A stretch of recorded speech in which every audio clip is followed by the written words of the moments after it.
Just do the same way. All right. Happy Saturday. Hey, y'all. Happy Saturday. We are officially live here. Hello, nonprofits and entrepreneurs. We're joined by several people today. We have a crowded room. Hello. Good morning. Y'all don't see him very often, but he's here with me. And then, of course, we have the Parkers over here. And while people are just joining in and everything, why don't you guys go ahead and tell us a little bit about yourself. Hello, as you guys are joining in, just come on in, tell us where you're from, what your nonprofit mission is, so that we know that you're there. All right, tell us a little bit about what you guys do. You want to start, right? Sure.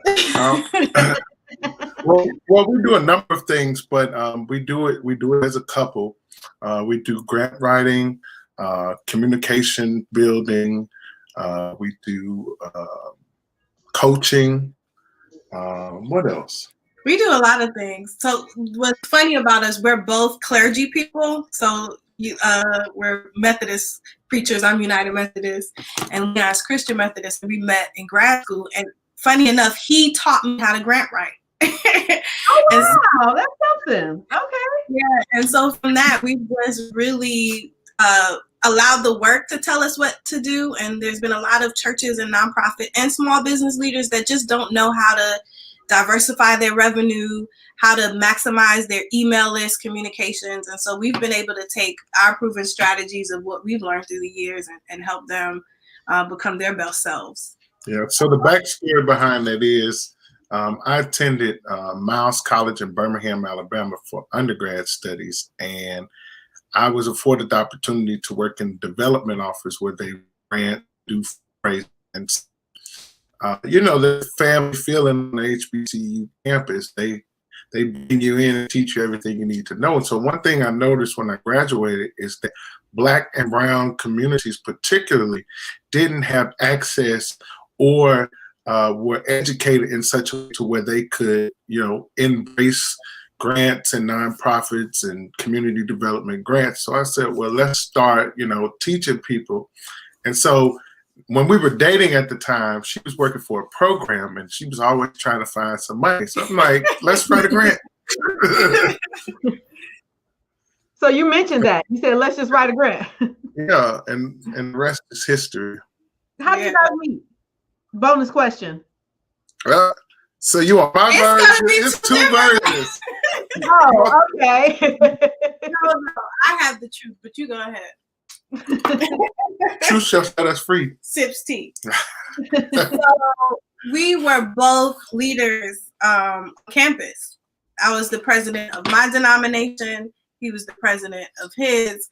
And he just kept making all of these weird meetings at the rarest hours. I was like, how many dinner meetings do we need for? And funny enough, he said from the moment he saw me, he told his friend, like, that's my wife. Wow.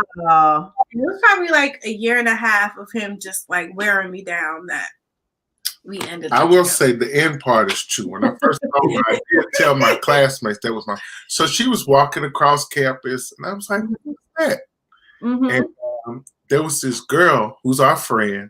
She's actually a little bit older than us, but she's shorter than Nathalie. I thought that Nathalie was walking her daughter on campus, and I said, "Oh, y'all look at that! Look at her. That's cute." I'm probably gonna get in trouble with y'all. That was the truth. Uh-huh. And so that was it. That's when you saw her, and it was all kind of, well, that's awesome though that you guys met in work, that you were working, yeah. you were already on mission. So your relationship is kind of built on that foundation, on being on a mission, on working, on getting things done. So that's definitely an awesome way to meet. And so how long have you been working together? Has it been the same since? Have you always been doing projects and things like that as a team since you've been together, or?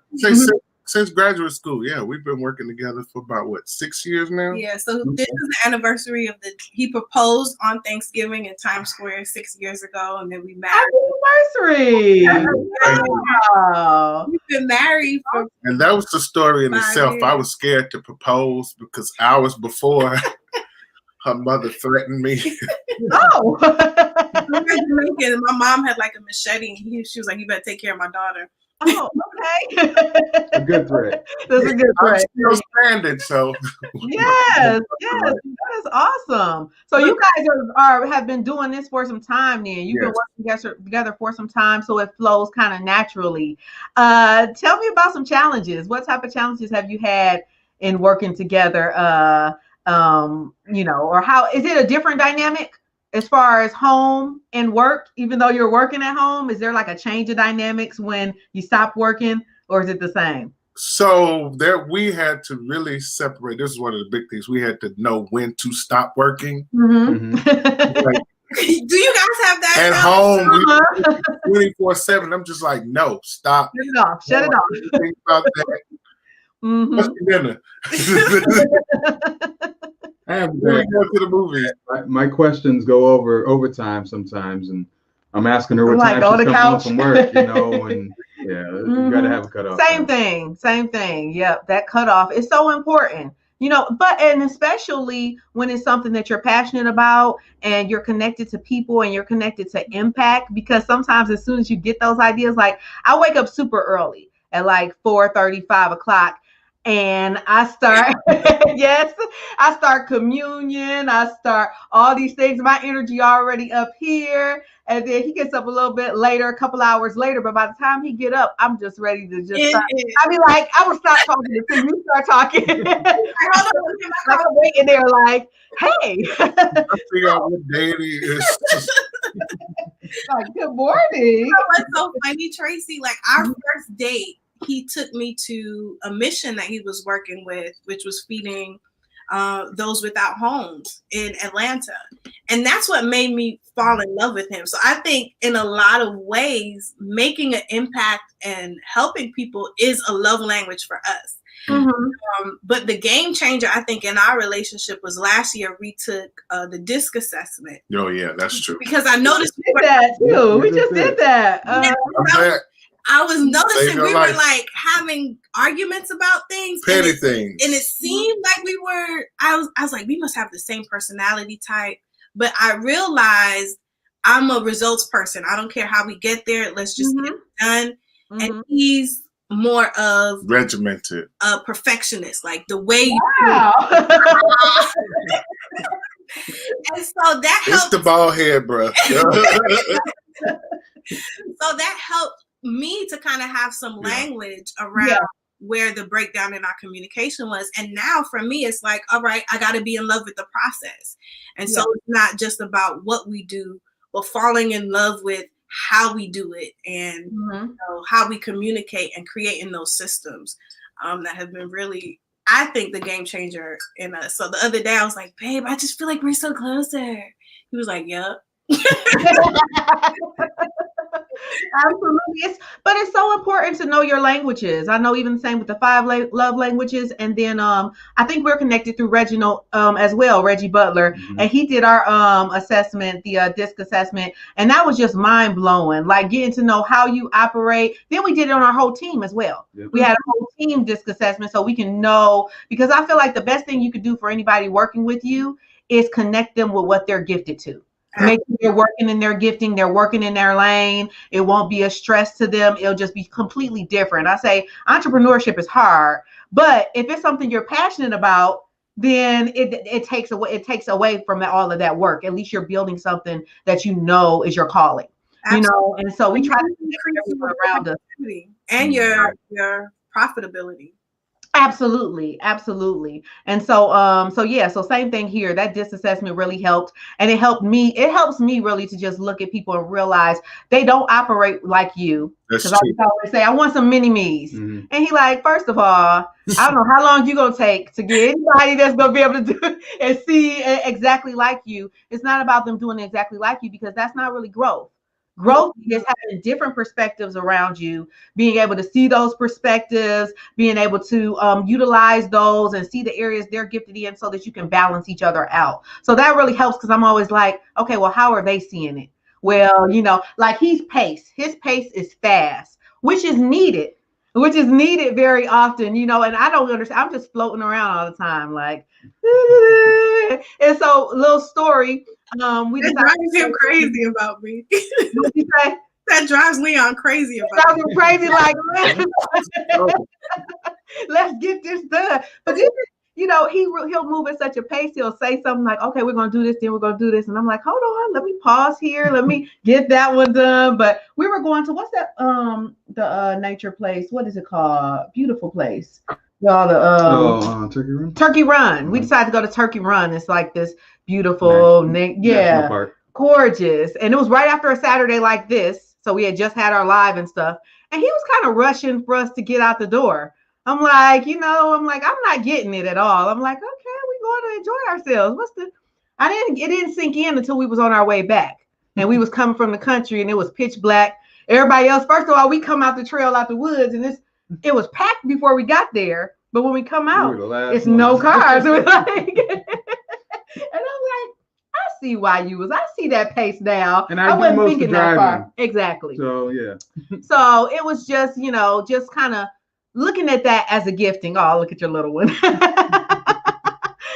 Looking at that as a gifting and not looking at it as, and looking at it as this may be something, it may be something that they're seeing that I'm not seeing. Mm-hmm. That's okay. We have little ones. I love seeing the parents. Looks like you're muted. There we go.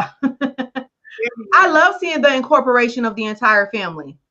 Do you all do business things like with your children sometimes? Yes. Yes. Good. Like he came and he's like, I want to work too. So yeah, he understands what we do now, and so we start putting him to work. He's a brand ambassador now. What else does he do?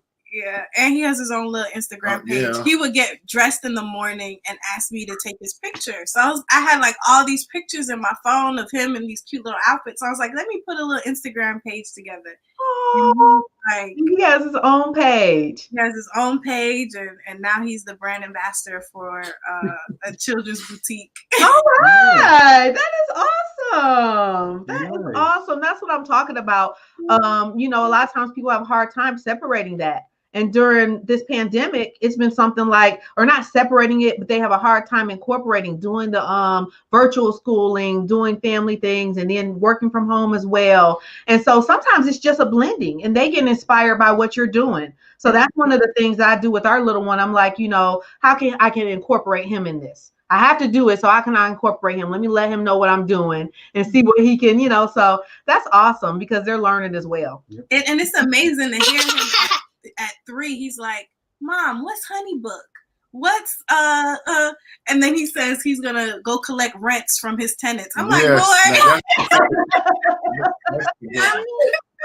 go collect rents. I was like, rents, okay, not rent, honey, rents. Oh my goodness, multiple. He knows what it is. Now, obviously, we can see this is a pro that you're working with your son. And you're around him. Do you have any cons? Are there pros and cons of working together from home? Well, there was at the beginning, but when we figured out, everybody needs their own time, whether it's walking, meditating, taking a nap. I think, that created the balance that's needed, to be together all the time, 24/7. I love you, but yeah, and you have to and your space, your time, your being is sacred to you, and it's needed for you. So once you create that balance, it's good. And a lot of people look at the pandemic as something really, really terrible and negative, and it is. But there is good that is coming out of it, and I think the fact that everyone, for the most part, has been respecting and listening to the quarantine rules, also find that relationships have grown stronger, businesses have been birthed, overall well-being in some areas has improved, and having that opportunity to really see yourself and your family grow. something that I appreciate during this time. Yeah. Like, Absolutely. before the pandemic, I was traveling every other week.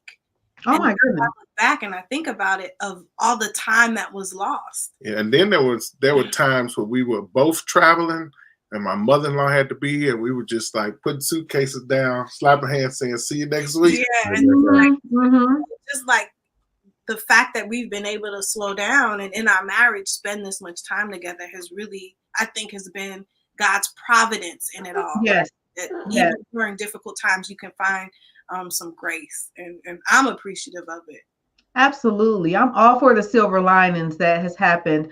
Like you said, spending that time with your family, really getting to know who they are, those kiddos. We had been working together for some time, so it was just a good thing for us to be able to share that information on working together, on working from home, just kind of getting over those shifts. I've been working from home for several years, like about 15 years now. But when I first started, it took me a minute to get in that mode. It took, maybe even about a year to really get that self-starter, setting your own pace. No, I don't have to go and, I'm not showing up for you. I'm showing up for me, and getting in that mode, setting up separate places. At one point in time, I think I had a desk in my room, and somebody was like, you need to get that up out of there, Right.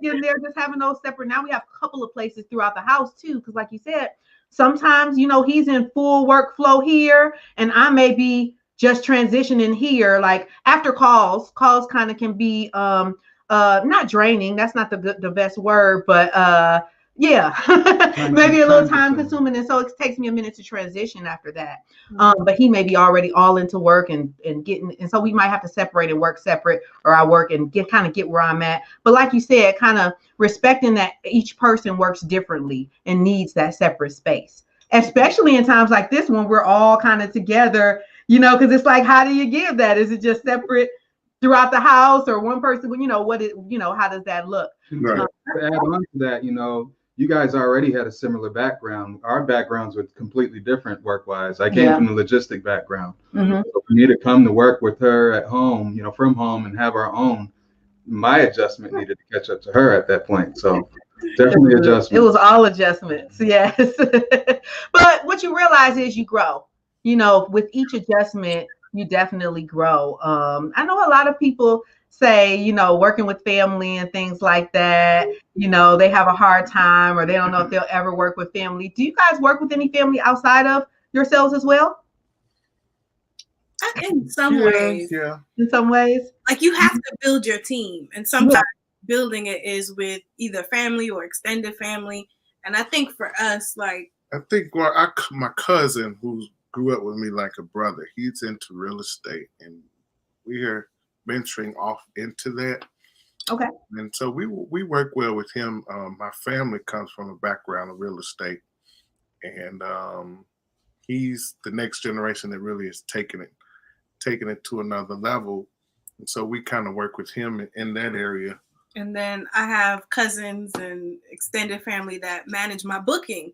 I'm not the logistical person. And so I had to lean on people who were going to make sure I'm not double booked, or, that I show up and I know what I'm supposed to be doing and all of those things, and who have taken the time to set up my processes. That's another thing about working from home and working for yourself, is that you have to create a system. You have to create a process, so that when things get chaotic or hectic or, busy, because you have times that you're busier than others, that you can lean into that process and that system. And again, taking the DISC assessment, I realized I am not the logistical person. So I need automatic emails set up. I need, all of these things, and having the people in our lives that we know and can trust and that care about the mission to do that for us has been, I think, so important. And that's the purpose of our being, right? We were created to be in community, right? And as the saying goes, many hands make light work. The thing is, you just got to find the right team that works for you. All your family members ain't gonna work. Exactly. It can work, but they have to have the gift. You got to vet them, pray for them, have discernment, all of that. Because let me tell you now, okay? But it's possible, like you said, absolutely. Yeah. But yeah, not all of them. oh no. Love y'all though. All love, absolutely. But we want people who are in their lane. You know, that team building is so important. We did a whole live on that the last 2 weeks on team building and payroll and creating win-wins and things like that. That's been a game changer for us. That's been a game changer for us. And even that, we did that because I was like a solopreneur, so to speak, for a very long time. And then we grew our team, and then we kind of grew our additional team outside of me and you together. And so that was just definitely a journey in having people come in and having people, you know, even just making that transition, because sometimes you get so used to wearing so many hats that it's like you get a little nervous about taking off some of those hats because you're just so used to wearing them all, you know, and you're like, wait, you know, what are they going to be? But I know, you know, so you have to come in and kind of be able to relinquish that to, again, the right team members. And that can be a challenge. It definitely can. But once you get over, I want to say, like, we've grown our team in 2020 and 2019. And now we're kind of to the sweet spot where they're actually trained and we can actually pause if we need to, you know what I mean? And so that takes some time, but it's so worth it. It definitely is so worth it. Absolutely. And for us to just be able to trust certain things with people so that we can have time outside of work. And for him, it's like, all right, we're going to the backyard, turn the fire pit on. That's it. So it's not step away. Yeah. It's important to have that team. And like you said, so I'm the best at delegating. I'm not the best at training, but he is. So also, even with each other, understanding where do we come in and where are our strongest suits. That's important. That is so important. Absolutely. So many similarities. Yeah. A lot of people would be shocked to find out, you know, similarities that they have with, you know, other couples. Starting and wanting to start together. So. And it's just good to see. It's good to see couples building things together. You know, it's just really good to see in the community, because first and foremost, even just seeing entrepreneurs in general is always great. Seeing someone that's building their own thing, but definitely being able to do it with your partner as well is amazing. So that's you got to do it without him. Oh, and same here. Likewise. Yes. The other thing is that the benefit of doing it, you know, within family, within households, is that you're creating generational wealth, right? Yes. When your children and your family see the work and the effort and the purpose that you put into it, it builds something within them to where you start creating wealth, legacy, business, legacy, etc. And that's the whole thing. Because in our communities, many of us we didn't have that experience. We're learning in our 20s and 30s. We're learning from a 444 album from Jay-Z, right? Absolutely. Learning from each other.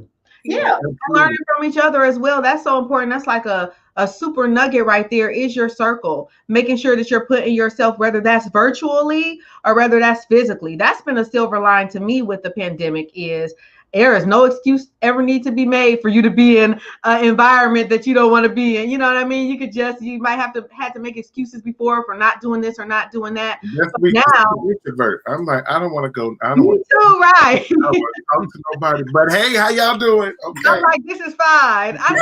Is it over yet?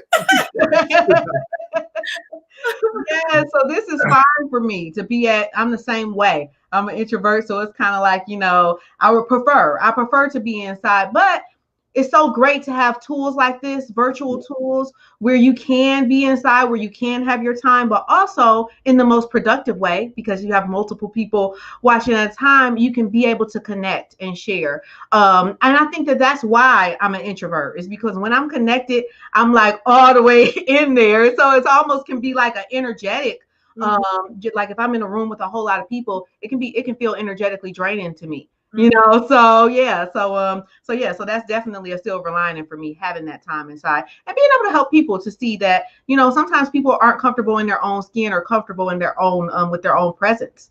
and and just spending time with themselves. And so that's definitely something that's been a benefit. What tips did you say you guys would give for people who are desiring to work with their spouse, or even just starting off building something with their spouse, and they're maybe having a rocky start like a lot of us have? I would say the 3 L's. The first thing that you have to do is listen. Yeah. I think a lot of times we create this strategic plan. We tell our business what it needs to be. We tell our spouse what things need to be, but you really have to take time to listen. And we did that for a while. And we allowed our clients and the communities that we know that we were called to serve tell us what they need. Wow.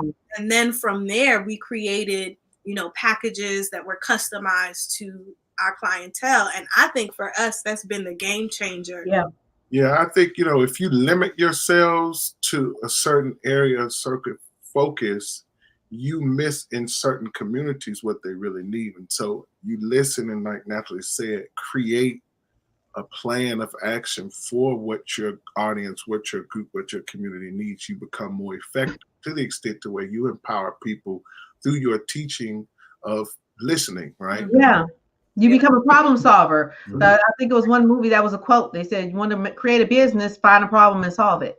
So it's having the problem first.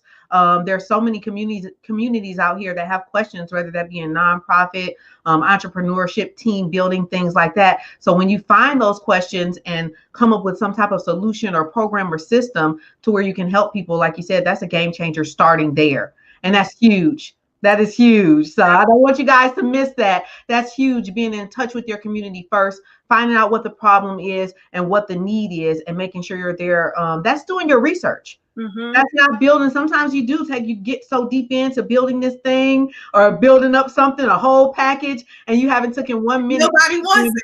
Yeah, and it's beautiful. It looks good. That's what we need. Beautiful. You listen.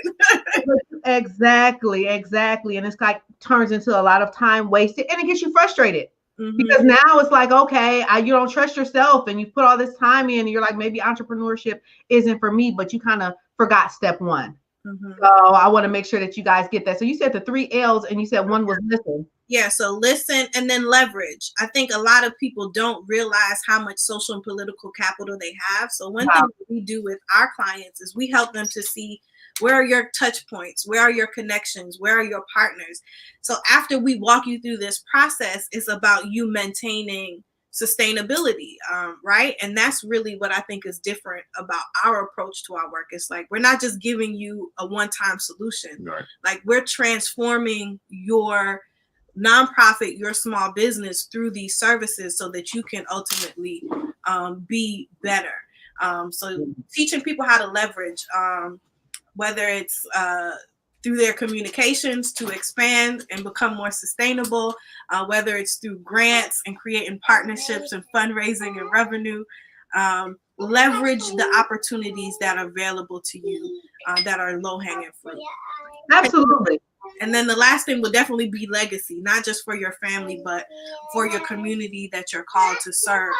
I'm also an author, so I'm an author of I Love My Future HBCU, teaching about historically Black colleges and university. Okay. And the book is basically about that. And telling my future children, at the time we were just engaged, our HBCU love story. Aww. Never in my wildest dreams did I imagine when it was published I would be pregnant. And that this book has now gone all over the world. And there's going to be a community photo shoot with my book in Dayton, Ohio, which I've never been. Wow. And that's right next to us, by the way. Yeah. Wow. To the legacy of our relationship is now touching the lives of literally thousands of people. Yep. So understanding that our work is not just for ourselves and our family, but it's a legacy that just goes on and goes on and goes on. And that was given to us through our HBCU. And now future children who probably never heard of an HBCU will also be able to be a part of that legacy as well. Mm-hmm.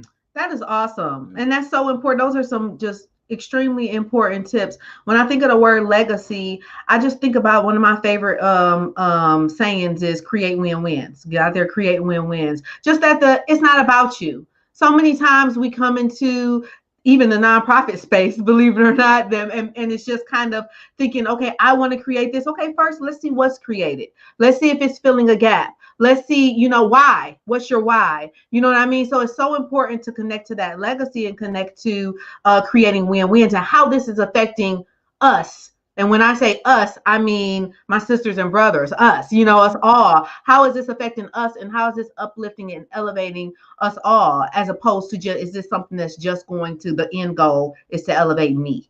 And when you can see beyond that, that's when you start to work with your own forces and all types of other forces where you're able to really get those things done, because now you're working for the kingdom. You know what I mean? And so now a lot of those things just kind of fall into place. So that is awesome. Those are some good tips. I want to say them one more time. You said it was leverage. No, that's not number one. Listen, leverage. Listen, leverage, and legacy. Absolutely. Listen, leverage, and legacy. And guys, that listen portion and that legacy portion are really important, but the leverage, seeing your opportunities. One thing that I like to say is, back in the day, I remember these times, if you wanted to promote something or start a business, you would have to get you some flyers. You would have to maybe do a newspaper ad. You might even have to have somebody put some things around. Now we have the opportunity to come online. Every single one of us, everyone who's watching this, has the opportunity to create something, to get feedback, to ask a question, to be able to listen from the palm of their hand in a couple of minutes. But how many people are using that opportunity? That's your leverage. That's your leverage. And you're doing it every day, no matter what. Most of the time you're using these things no matter what, but are you using them to impact? Are you using them to really focus on your goals and create the impact that you want? So I love those. I'm going to make sure we jot those into the comments. Guys, the Parkers have a Black Friday sale going on, and I'm going to be putting their links in here. I will do that right now. And it is 40% off of all of the custom packages, which are awesome. Our most popular packages. So the most popular packages. Yeah, so there are 3 packages that are 40% off, and you can go to Black Friday, NathalieNelsonParker.com, Black Friday, and you can see them there and sign up. They are limited, so you better hurry up. You better hurry up. Absolutely. Absolutely. Also, guys, I want to throw out there as well. You all know Coach Austin. He's been on here a couple of times. He specifically does business as opposed to nonprofit. He's also offering 40% off. So you guys, you got a lot of good goodies here with a lot of small businesses, minority businesses, and nonprofits. We actually are booked up. So I just want to come on during this time of gratitude and say thank you to everyone that's connected to us, to all the nonprofits, all the impact. We are booked through the year. Yep. Booked through the year and mid-January when it comes to training. And we are so excited about that.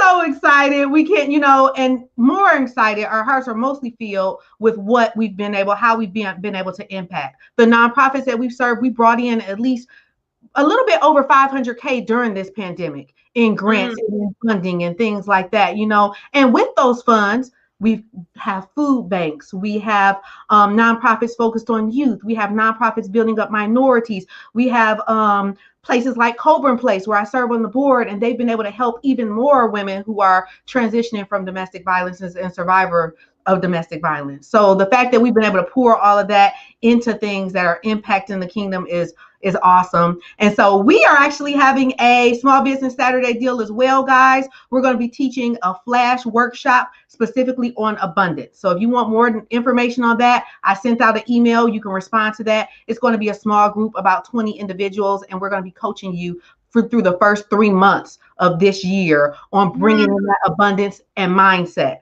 Because what I've realized is about 80% of what we do, we teach the logistics, we teach the legal, we teach the grant writing and all of those things. But like you said, if you don't listen first, if you don't have those mindset tools first, if you haven't transitioned outside of ego and outside of what's going to please me to what's going to be beneficial to all, how am I solving problems, things like that, then you're kind of sometimes caught in a circle of stepping on your frustration and things like that. And at this time, more than any time, we want to pull more of our people out of that so that they can really get started and be in their passion and in their purpose. Because aren't we all better when we're in our passion and in our purpose?